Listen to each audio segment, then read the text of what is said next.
Mesmo que o mundo te esqueça, existe um rei que ainda se lembra.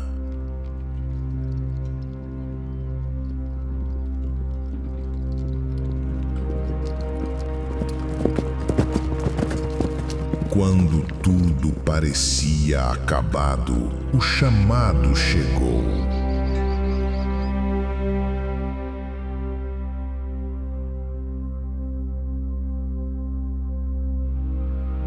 Ele não merecia, mas recebeu tudo de volta.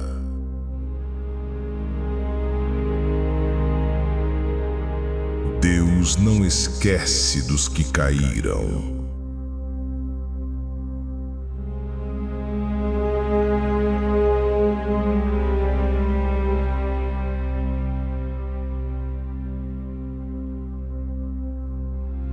Baseado no livro de 2 Samuel, capítulo 9.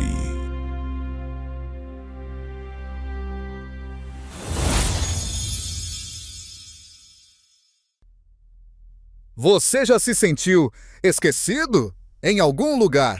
Alguém já te olhou e decidiu que você não importava mais? Mefibosete conheceu esse lugar. A Bíblia nos apresenta seu nome em um tempo de guerra, traição e queda. Israel vivia uma transição perigosa. Saul, o rei rejeitado por Deus, acabava de cair em batalha. E com ele, seu filho Jonatas. Davi, o novo escolhido, subia ao trono. Mas os caminhos que levam ao poder são muitas vezes manchados por lágrimas e sangue. Mefibosete era o neto de Saul, filho de Jonatas, um herdeiro legítimo. Mas sua história não começa em um trono. Começa em uma queda. Segundo Samuel, capítulo 4, versículo 4. Sua ama o pegou no colo e fugiu em desespero. Ao correr, tropeçou, caiu e a criança ficou aleijada dos 2 pés. Aquela criança não voltaria a andar. Ele tinha apenas 5 anos. 5 anos de promessas. 5 anos de esperança real. Mas em apenas um instante, tudo se despedaçou. A queda de Mefibosete foi também a queda de um destino. E então, o menino foi levado a um lugar distante, esquecido por todos, uma terra chamada Lodebar. Lodebar significa sem pasto, sem palavra, sem promessa. Era um lugar sem futuro. Escavações arqueológicas realizadas na região do Vale do Jordão, onde muitos estudiosos como Israel Finkelstein acreditam que Lodebar tenha existido, revelam pequenas aldeias de subsistência, isoladas, sem nenhum valor militar ou político. Era ali que Mefibosete, neto do rei, passou a viver como um exilado, o herdeiro do trono. Agora era só um nome apagado no deserto da história. Mas, você percebe? O nome dele ainda está na Bíblia. E isso significa que alguém o lembrou. E esse alguém era o próprio Deus, porque o céu nunca esquece os que caem. Enquanto todos estavam ocupados buscando poder, Deus estava preparando uma mesa, uma história, um reencontro. Mefibosete ainda teria um capítulo a mais. Se estiver gostando da história, deixe um amém nos comentários. E se inscreva para não perder os próximos conteúdos. Lodebar. Só o som desse nome já pesa no coração. Uma terra árida, sem voz, onde as promessas são enterradas, antes mesmo de nascerem. Ali, escondido entre os esquecidos, cresceu Mefibosete. Mas ele não cresceu como os outros meninos. Enquanto os filhos de guerreiros treinavam com espadas, ele aprendia a conviver com a dor. Enquanto jovens sonhavam em servir no exército, ele aprendia a ser carregado. Ele não andava, ele era carregado. O neto do rei Saul, o filho de Jonatas. Agora era apenas o aleijado. Seu nome já não trazia glória.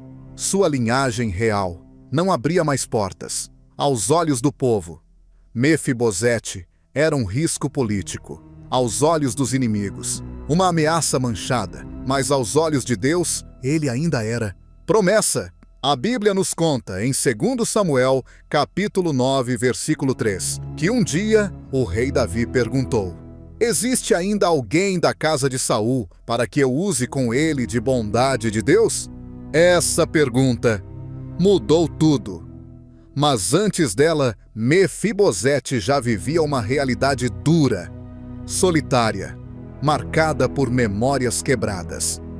Ele havia perdido o pai em combate, o avô em desgraça, e os movimentos dos pés em um tropeço. Tudo o que ele carregava era um nome e uma história que ninguém queria ouvir. A ama que o carregava, aquela que fugiu, não tinha culpa. Ela apenas correu para salvar a vida do menino. Naquela época, era comum que, ao assumir o trono, um novo rei eliminasse toda a linhagem anterior para evitar revoltas. Isso era prática entre as nações vizinhas, como documenta o historiador judeu-romano Flávio Joséfo em seus escritos sobre as monarquias antigas. Então, a fuga de Mefibosete fazia sentido, mas a queda, aquela queda, foi mais do que física, foi simbólica. Ali, o futuro se partiu em 1000 pedaços. Pense nisso, um herdeiro, uma criança, nos braços de quem o amava. E de repente, o chão, a dor, a deficiência, o silêncio. E então, o exílio. As ruínas arqueológicas de possíveis localidades ligadas a Lodebar, segundo estudos da Universidade Hebraica de Jerusalém, mostram casas pequenas, empilhadas e caminhos estreitos, como se aquele povo também estivesse escondido do mundo. E Mefibosete, crescendo naquele ambiente, longe da honra, longe da dignidade. Enquanto isso, em Jerusalém, Davi reinava.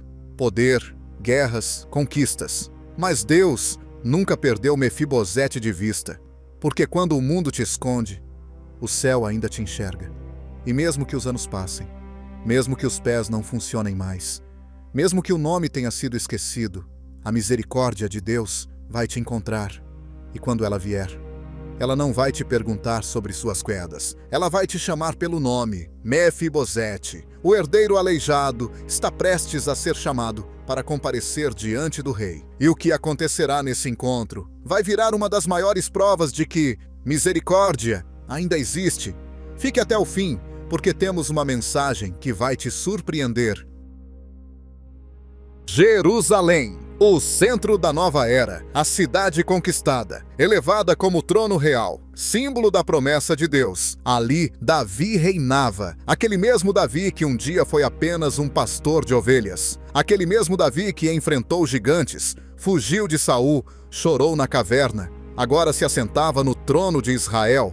A glória estava sobre ele. O exército o seguia, o povo o aclamava. As nações temiam o seu nome, mas Davi não havia se esquecido. Em meio a vitórias, ao ouro, à honra, seu coração ainda batia com memória. Havia um voto em seu passado, um pacto de alma, selado com amor e lealdade. Quando ainda era perseguido por Saul, seu maior consolo foi o coração de Jonatas, filho do rei. Amigos, irmãos em espírito. Naquela aliança, feita em 1 Samuel, capítulo 20, versículos 14 a 17, Jonatas disse: "E se eu estiver vivo, mostra-me a bondade do Senhor. E se eu morrer, não deixes de mostrar bondade à minha casa, para sempre." Davi não esqueceu. Anos se passaram. O trono agora era dele.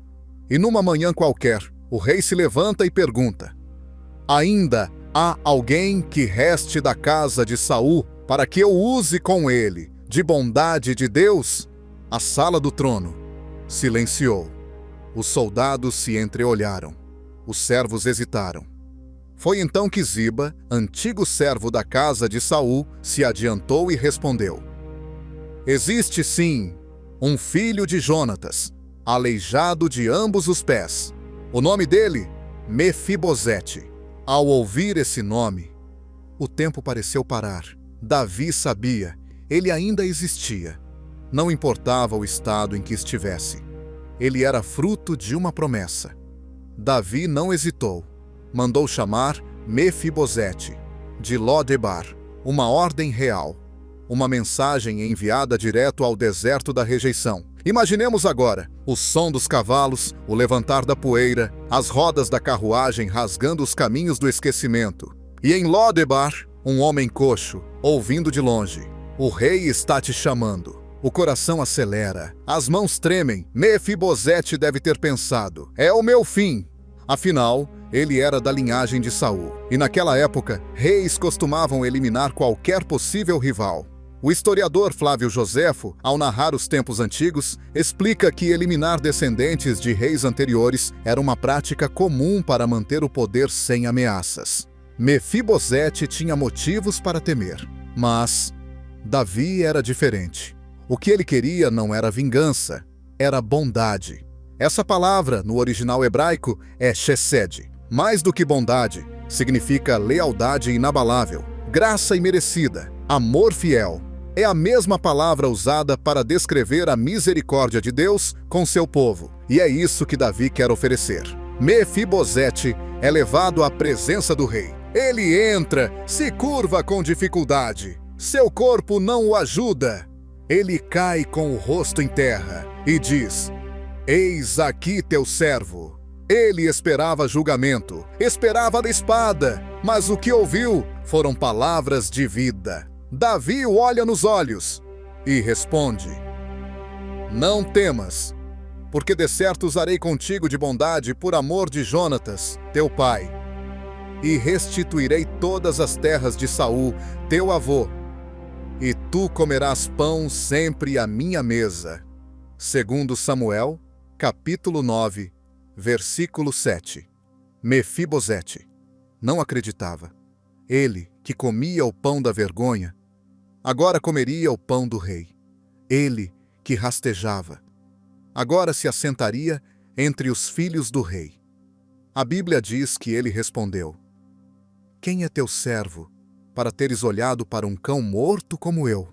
As palavras do próprio Mefibosete revelam como ele se via: desprezado, digno de nada. Mas Deus usou Davi para levantar um nome que todos haviam esquecido. Mefibosete não foi curado fisicamente.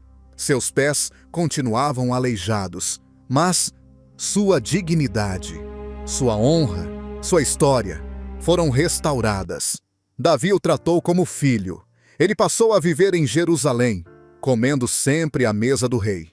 Uma mesa, a mesa da misericórdia. E isso, meu irmão, é só o começo, porque o que está por vir é um retrato profundo da graça de Deus que nos alcança, mesmo quando achamos que não merecemos mais nada. Fique até o fim, porque temos uma mensagem que vai te surpreender. Imagine por um instante. A porta se abre. Guardas se posicionam. O som das sandálias reais ecoa pelos corredores de pedra. E ali, tremendo, com o coração batendo mais rápido que a própria respiração, está Mefibosete, coxo, fragilizado e profundamente humilde. Ele é trazido à presença do homem mais poderoso de Israel, o rei Davi. A Bíblia diz, em 2 Samuel, capítulo 9, versículo 6, que ao ver Davi, Mefibosete se lançou com o rosto em terra e se prostrou. E Davi disse: Mefibosete. E ele respondeu: eis aqui teu servo. Havia uma tensão no ar.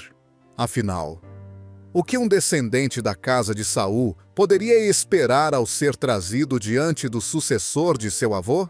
Medo, porque toda a história dizia que esse era o momento do julgamento. Mas Davi não era como os reis da terra. Ele era um homem segundo o coração de Deus. E então, em meio ao silêncio, Davi quebra a lógica da política, da tradição e até da sobrevivência. Com uma voz cheia de ternura e autoridade, ele diz: não temas. Essa frase soou como um trovão de misericórdia, uma chave de libertação, um selo de redenção. Davi continua: porque de certo usarei contigo de bondade, por amor de Jonatas, teu pai, e te restituirei todas as terras de Saul, teu avô, e tu comerás pão sempre à minha mesa. Naquele momento, o mundo de Mefibosete parou. Seu olhar provavelmente se ergueu pela primeira vez em anos. Ele esperava punição, mas recebeu restauração. Ele esperava esquecimento, mas recebeu uma mesa. Ele esperava o fim, mas recebeu um novo começo. E então, ele responde. Com a voz embargada, talvez com lágrimas nos olhos, diz: Quem é teu servo, para teres olhado para um cão morto como eu? 2 Samuel, capítulo 9, versículo 8. Essa fala revela não apenas a humildade, mas também a profundidade da dor que ele carregava. A identidade quebrada, a autoestima destruída, a alma ferida por anos em Lodebar. Ele não se via digno de misericórdia. Mas Davi não via um cão morto. Davi via um filho de Jonatas, alguém que ainda carregava a essência de uma promessa. E mais do que isso, Davi via com os olhos de Deus. Esse momento é um dos mais profundos em toda a Escritura, porque ele antecipa algo que só seria completamente revelado séculos depois. Na cruz, Davi, o rei, representando o coração de Deus, estende graça a alguém que não pode retribuir. É isso que torna a misericórdia tão poderosa. Ela não espera retorno. A narrativa continua e diz que Davi chama Ziba, o servo da casa de Saul, e ordena que tudo o que pertencia a Saul fosse devolvido a Mefibosete. Tu, teus filhos e teus servos, cultivarás a terra para ele. Mas Mefibosete comerá pão sempre à minha mesa. Isso significava posse, segurança, dignidade, mas, acima de tudo, pertencimento.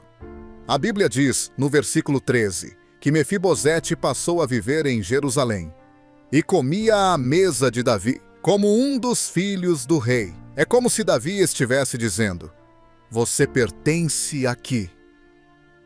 As cadeiras em volta da mesa do rei eram todas ocupadas por homens fortes, príncipes valentes, filhos de guerra, mas ali, uma cadeira era arrastada toda noite, e nela se assentava um homem com os pés feridos, mas com o coração cheio de gratidão. Mefibosete não precisava esconder sua deficiência, ele tinha um lugar. A cadeira era dele. E isso, meu irmão, isso é o Evangelho em sua essência, porque Jesus fez o mesmo conosco. Éramos aleijados na alma, quebrados por dentro, vivendo longe, em nossas próprias Lodebares. Mas ele nos chamou pelo nome, nos tirou do esconderijo da vergonha, nos trouxe para perto e preparou para nós uma mesa. O que Davi fez por Mefibosete foi mais do que generosidade. Foi uma demonstração profética da graça que viria por Cristo. E quando a gente entende isso, o coração se dobra, porque mesmo sem merecer, Deus nos fez sentar à sua mesa. E essa mesa nunca será retirada. Já se inscreveu? Se ainda não, talvez essa seja a hora. Se inscreva, deixe o like e comente: Eu tenho um lugar na mesa. Imagine viver uma vida inteira sendo lembrado apenas pela sua deformidade, ser o herdeiro legítimo de um trono, mas não poder se levantar sequer para caminhar até ele. Mefibosete sabia exatamente como isso doía, mas naquela sala real, diante daquele trono, uma história foi reescrita. E não foi só a dele, porque o gesto de Davi ecoa até hoje. Não foi só uma atitude de bondade, foi misericórdia. E misericórdia muda destinos. Na cultura hebraica antiga, os atos reais de misericórdia eram raros e perigosos. Um rei, ao estender graça a uma antiga linhagem, colocava seu próprio poder em risco. Por isso, o que Davi fez foi revolucionário. Ele não apenas poupou a vida de Mefibosete, ele restaurou tudo o que era seu. E mais, o convidou a se sentar à mesa real. Isso ia contra todas as práticas políticas da época. Segundo o arqueólogo e especialista em monarquias do Antigo Oriente, Dr. Lawrence Stagger, Descobertas em registros administrativos de Mari e Ugarit demonstram que a norma era eliminar qualquer descendência anterior ao novo trono. Mas Davi, ao invés de eliminar, incluiu. Por quê? Porque o coração de Davi era um reflexo do coração de Deus. Davi sabia o que era viver rejeitado. Ele conhecia o som do desprezo, o peso da solidão. E por isso, ele sabia reconhecer alguém que também carregava feridas. Esse gesto de misericórdia não foi impulso, foi aliança. O nome disso é chesed, uma palavra hebraica que representa lealdade amorosa, fidelidade além do lógico, graça que permanece mesmo quando o outro não pode retribuir. E foi exatamente isso que Davi fez por Mefibosete. Ele não fez porque o neto de Saul merecia. Ele fez porque prometeu a Jonatas que cuidaria de sua casa. E porque ele sabia que Deus sempre honra os que cumprem suas palavras. A misericórdia é isso, um compromisso com o bem, mesmo quando o outro não tem forças para buscar esse bem por si. Mefibosete era aleijado dos pés, mas naquele dia ele passou a andar com a dignidade de um príncipe. A tradição rabínica conta que o lugar à mesa do rei era símbolo de favor eterno. Comer à mesa era um sinal público de que alguém estava aceito, protegido e reconhecido. Então veja bem, não era apenas caridade, era um decreto de reconhecimento. Era como se Davi dissesse: você não está aqui como um sobrevivente, está aqui como alguém de valor. E isso é exatamente o que Deus faz conosco. É interessante notar que Davi poderia simplesmente mandar entregar algumas terras a Mefibosete e deixá-lo viver em paz, distante do palácio. Mas não, ele o trouxe para dentro, para o centro do reino, para a mesa, onde os assuntos do futuro de Israel eram discutidos. Mefibosete voltou a ser parte da história, e mais do que isso, ele voltou a ter voz. O ato de Davi reverbera como um anúncio profético, porque essa mesma misericórdia que alcançou Mefibosete, um dia alcançaria o mundo inteiro, através de Cristo. Jesus viria séculos depois, e também faria o mesmo. Chamaria aleijados, cegos, pecadores, esquecidos, e os traria para junto de si. Vinde a mim, todos os que estáis cansados e oprimidos. Mateus, capítulo 11, versículo 28. Mefibosete representa todos nós, feridos por quedas do passado, escondidos em nossas lodebares emocionais, mas ainda lembrados por Deus. Se você observar com atenção, essa história é muito mais do que uma lembrança bíblica. É uma lição sobre como tratamos os outros. Quantas vezes ignoramos quem está ferido? Quantas vezes esquecemos promessas? Quantas vezes usamos poder para proteger o que é nosso, ao invés de restaurar o que foi perdido? A misericórdia é uma ponte entre o que somos e o que fomos chamados a ser. Davi não ganhou nada político com aquele gesto, mas ele ganhou algo maior. A marca de que seu reinado era regido pelo Espírito de Deus. E nós? O que temos feito com o poder que temos? Com os recursos? Com os lugares à mesa? Será que temos estendido a mão? Ou temos fechado os olhos para os Mefibosetes ao nosso redor? A história ainda continua, porque no capítulo seguinte, vamos descobrir como esse herdeiro esquecido nos ensina mais sobre identidade e legado do que muitos reis que reinaram com coroa, mas sem coração. Quando se fala em legado, muitos pensam em tronos, conquistas, guerras vencidas, reinos erguidos. Mas o legado de Mefibosete foi construído a partir de uma queda. E ainda assim, sobreviveu à história. Depois que Davi o trouxe de Lodebar, Mefibosete passou a viver em Jerusalém, comendo todos os dias à mesa do rei, como um de seus filhos. Mas o mais impressionante não foi o que ele recebeu. Foi o que ele escolheu ser. Mefibosete nunca tentou recuperar o trono de Saul, nunca se insurgiu contra Davi, nunca exigiu o que por sangue poderia reivindicar. Ele aceitou o gesto de misericórdia, com humildade, e permaneceu fiel. A Bíblia diz em 2 Samuel, capítulo 9, versículo 13: Assim morava Mefibosete em Jerusalém, porquanto sempre comia à mesa do rei, e era coxo de ambos os pés. Esse versículo encerra o capítulo com uma frase que parece repetitiva, mas é poderosa. A Escritura faz questão de reafirmar: ele era coxo, ou seja, a misericórdia de Davi não foi motivada por utilidade. Ele não esperava que Mefibosete lutasse em batalhas, liderasse exércitos, ou fosse útil ao reino. A bondade foi dada gratuitamente, e Mefibosete não tentou provar nada. Ele apenas viveu com gratidão. Alguns anos depois, quando Davi precisou fugir de Jerusalém durante a revolta de Absalão, Mefibosete permaneceu na cidade. Ziba, o servo, tentou acusá-lo de traição, uma mentira. Mas quando Davi voltou ao trono e confrontou Mefibosete sobre o ocorrido, a resposta daquele homem foi desarmadora.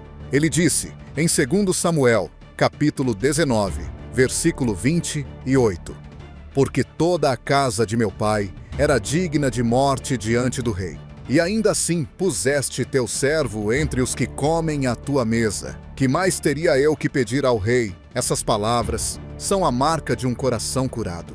Mefibosete não estava apegado às posses, nem à posição. Ele só queria permanecer na presença do rei. Isso é legado. Legado não é o que você constrói com as mãos, é o que você transmite com o coração. E o coração de Mefibosete dizia: eu não preciso de nada além de permanecer onde a misericórdia me alcançou. Na tradição judaica, alguns rabinos acreditam que Mefibosete se tornou um exemplo de reverência e humildade, influenciando líderes e juízes com seu modo de viver. E veja, até hoje seu nome é lembrado: Mefibosete, o herdeiro esquecido, o coxo de Lodebar, o homem que foi lembrado por causa de uma promessa, que aceitou graça sem tentar manipular o destino, que viveu em paz, mesmo podendo viver em disputa. Ele nos ensina que o valor de uma vida não está no que se perde, mas no que se escolhe, mesmo depois da queda. Mefibosete permaneceu fiel até o fim, e embora seus pés não pudessem levá-lo a lugar nenhum, o coração dele chegou exatamente onde deveria estar, diante de um rei que o amava e de um Deus que nunca o esqueceu. Agora, feche os olhos por um instante. Imagine-se sentado à mesa do rei. As taças estão servidas, o pão está quente, os príncipes estão à volta, e entre eles está você. Você com suas cicatrizes, você com suas limitações, você com sua história marcada por Lodebares da vida, mas ainda assim, ali. Foi assim com Mefibosete, e é assim comigo. É assim com você. A história dele é muito mais do que um episódio de misericórdia. É um retrato do próprio Evangelho. Mefibosete não merecia estar ali, mas por causa de uma promessa feita entre Davi e Jonatas, ele foi restaurado. E da mesma forma, nós, ainda que marcados pela queda do pecado, somos convidados a sentar à mesa de Cristo, por causa de uma promessa feita pelo Pai. Sabe aquela sensação de que você não tem valor? Aquela impressão de que já passou tempo demais? Que sua história foi enterrada? Que ninguém se lembra mais? Essa sensação é mentirosa, porque há um rei que se lembra de você. Você pode ter caído, você pode ter sido esquecido, você pode estar em Lodebar, mas Deus ainda sabe seu nome, e Ele está dizendo hoje: não temas. Assim como Davi foi atrás de Mefibosete, Deus está atrás de você. Ele não está perguntando quantas vezes você falhou. Ele não está olhando para os teus pés aleijados, para a tua incapacidade, para a tua vergonha. Ele está olhando para a promessa que fez. A mesa está posta. O convite foi feito. A carruagem está a caminho. Mas você precisa dizer sim. Você precisa crer que ainda existe lugar para você. Não importa o que tiraram de você. Não importa o quanto você perdeu. Se Deus te chamar, ninguém pode impedir. Mefibosete não chegou ao palácio por sua força. Ele foi levado, carregado, mas mesmo sem andar, ele chegou. E você também vai chegar. Você vai se assentar à mesa. Você vai recuperar a dignidade. Você vai experimentar graça que nunca imaginou. E sabe o que é mais lindo? É que, depois que sentamos à mesa, ninguém mais vê nossos pés. Nossos defeitos desaparecem sob a mesa da misericórdia. O que importa é que estamos lá. E ali, já não somos mais lembrados pelo que perdemos, mas pelo amor que nos encontrou. Você ficou até aqui, ouviu cada palavra, sentiu cada respiro, caminhou com Mefibosete desde Lodebar até a mesa do rei. E agora, chegou a hora de olhar para sua própria vida. Quem é você nessa história? Talvez você se veja como alguém que caiu. Alguém que foi esquecido pela família, rejeitado por pessoas, carregando feridas que ninguém vê. Mas Deus vê, Deus ainda conhece o seu nome. E a promessa dele não envelhece. A misericórdia não passou. Ela está a caminho, assim como Davi mandou buscar Mefibosete. Deus já liberou o chamado sobre você. Você não precisa mais viver isolado emocionalmente. Você não precisa mais aceitar viver no lugar onde os sonhos são enterrados. Lodebar não é o seu fim. A mesa é o seu destino. A voz do rei está ecoando outra vez. Não temas. Essa história foi contada para lembrar você de que ainda existe esperança. Se você acha que já passou da hora, se sente que perdeu todas as oportunidades, saiba, o tempo da misericórdia não tem relógio. Enquanto houver vida, enquanto houver voz, enquanto houver um Deus que cumpre o que promete, você ainda pode se assentar à mesa. E se essa mensagem tocou seu coração, se você sentiu que Deus falou contigo aqui, então responda a esse chamado. Não com medo, mas com fé. Se inscreva no canal para que outras histórias como essa possam alcançar mais corações. Comente aí, eu não fui esquecido. E se gostou de nossos conteúdos e quer ajudar nosso canal a levar mensagens como esta para mais pessoas, seja nosso parceiro. Clique no botão Seja Membro. Com isso, você pode assistir nossos vídeos sem anúncios, ver conteúdos antecipados e ter acesso a exclusividades que estamos preparando com carinho para quem caminha com a gente. Obrigado por ficar até aqui. Que o Senhor te abençoe. E nunca se esqueça, você tem um lugar na mesa.